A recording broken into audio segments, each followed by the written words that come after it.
সংক্রান্ত নথি আপলোডে বড় অস্বচ্ছতা। ১,১৪,৭৭২টি ক্ষেত্রে নথি আপলোড করা এখনো বাকি। ১৫ই ফেব্রুয়ারি পর্যন্ত এই নথি আপলোড বাকি রয়েছে এবং নথি আপলোড বকেয়ার নিরিখে শীর্ষে রয়েছে উত্তর ২৪ পরগনা। উত্তর ২৪ পরগনায় ২০,৭০৭টি মামলা ঝুলে রয়েছে এখনো পর্যন্ত যে তথ্য পাওয়া যাচ্ছে, এবং তারপরেই রয়েছে কলকাতা, উত্তর, হাওড়া, পাশাপাশি কোচবিহারেরও নাম। আপলোড বকেয়া নিরিখে শীর্ষে রয়েছে উত্তর ২৪ পরগনা। এখনো পর্যন্ত যে খবর পাওয়া যাচ্ছে ১,১৪,৭৭২টি ক্ষেত্রে নথি আপলোডের যে কাজ তা এখনো অসম্পূর্ণ।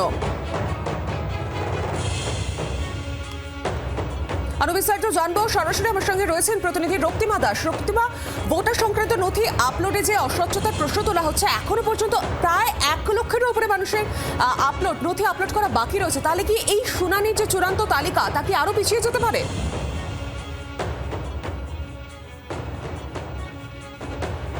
দেখো, এই আশঙ্কাই কিন্তু করছে বিভিন্ন মহল, কারণ তুমি জানো যে ২৮ তারিখ চূড়ান্ত ভোটার তালিকা প্রকাশ হওয়ার কথা রয়েছে, এবং সেই জায়গা থেকে দেখো যদি আজকের দিন থেকে ধরি তাহলে হাতে মাত্র আর ৯ দিন, কারণ ২৮ তারিখেই তালিকা প্রকাশ পাবে। সেই ক্ষেত্রে প্রায় ১,১৪,৭৭২টি ক্ষেত্রে কিন্তু প্রয়োজনীয় নথি আপলোড করা হয়নি। সেই জায়গা থেকে এই একদম ৯ দিনের মধ্যে এই যে স্বল্প সময় রয়েছে তার মধ্যে কি নথি আপলোড করা সম্ভব হবে, সে নিয়ে একটা প্রশ্ন দেখা দিয়েছে স্বাভাবিকভাবেই। সেক্ষেত্রে নথি যদি আপলোড না হয় তাহলে ২৮ তারিখে কি আদৌ পূর্ণাঙ্গ তালিকা প্রকাশ করা সম্ভব হবে? দেখো, যদি পূর্ণাঙ্গ তালিকা ২৮ তারিখ প্রকাশ পায়ও তাহলে তা কতটা স্বচ্ছ হবে তা নিয়ে কিন্তু প্রশ্ন দেখা দিয়েছে। তুমি জানো যে দীর্ঘদিন ধরে কিন্তু এই বিষয়টি চলে আসছে বিভিন্ন মহল থেকে, এবং নির্বাচন কমিশন থেকে এই এসআইআর প্রক্রিয়াকে শুরু করে প্রথম থেকে যে কথাটা বারে বারে বলে আসা হচ্ছে যে স্বচ্ছ ভোটার তালিকা প্রকাশের জন্যই কিন্তু এই গোটা এসআইআর প্রক্রিয়া তারা চালাচ্ছে। সেই জায়গা থেকে দেখো, বিরোধী থেকে শাসক দল বারে বারে কিন্তু যে প্রশ্নটা তুলছিল যে সময় সাপেক্ষ বিষয়, এবং এই অল্প সময়ের মধ্যে শুনানি পর্ব যখন শেষ হলো তার মধ্যে গোটা আপলোড প্রক্রিয়া এখনো পর্যন্ত বাকি থেকে গিয়েছে। সেই অল্প সময়ের মধ্যে তাড়াহুড়ো করতে গিয়ে কোথাও যাতে যারা আসল ভোটার তারা যাতে তাদের নামটা যাতে বাদ না চলে যায়, সেটা কিন্তু একটা আশঙ্কা দেখা দিচ্ছে শাসক দলের তরফে। তুমি জানো যে কালকে মুখ্যমন্ত্রী মমতা বন্দ্যোপাধ্যায় তিনি সাংবাদিক বৈঠক করে কিন্তু এই বিষয়টাই তুলে ধরেছিলেন যে এত অল্প সময়ে কিভাবে এই ভোটার তালিকা যে নথি, সেই নথি আপলোড করা সম্ভব হবে এবং স্বচ্ছ ভোটার তালিকা প্রকাশ করা সম্ভব হবে।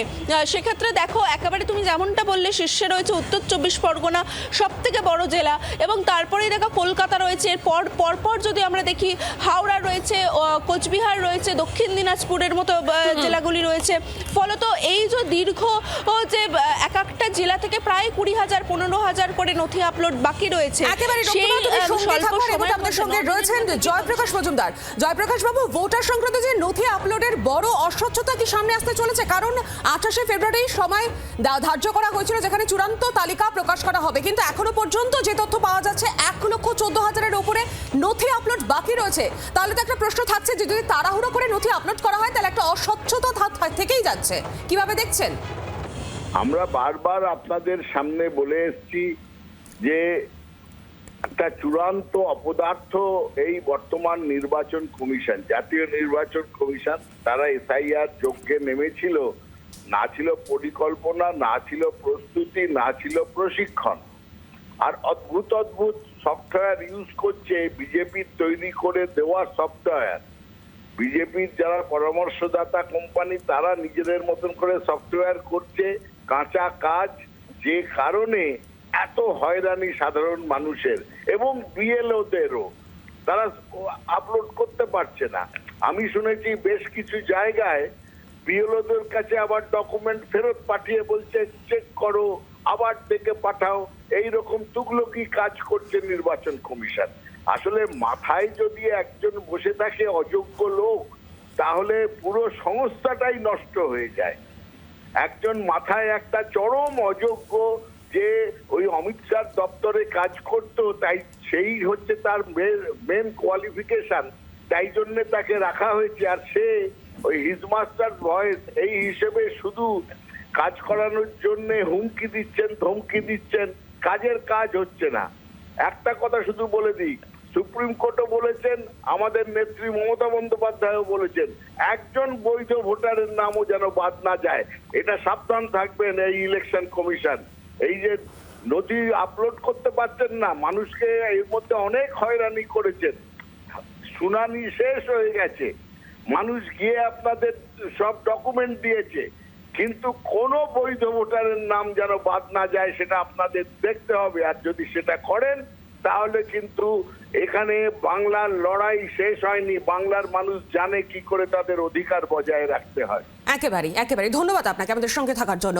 আর এই মুহূর্তে আমাদের সঙ্গে রয়েছেন টেলিফোন লাইনে বিজেপির মুখপাত্র দেবজিৎ সরকার। দেবজিৎ বাবু, আপনি এতক্ষণ নিশ্চয়ই শুনছিলেন তৃণমূল নেতৃত্বের বক্তব্য। এখনো পর্যন্ত 1,14,000 নথি আপলোড করা বাকি রয়েছে, আর 28শে ফেব্রুয়ারি তাহলে কি করে এই স্বচ্ছ তালিকা প্রকাশ করা হবে? প্রশ্নচিহ্ন তো থেকেই যাচ্ছে, কিভাবে দেখছেন?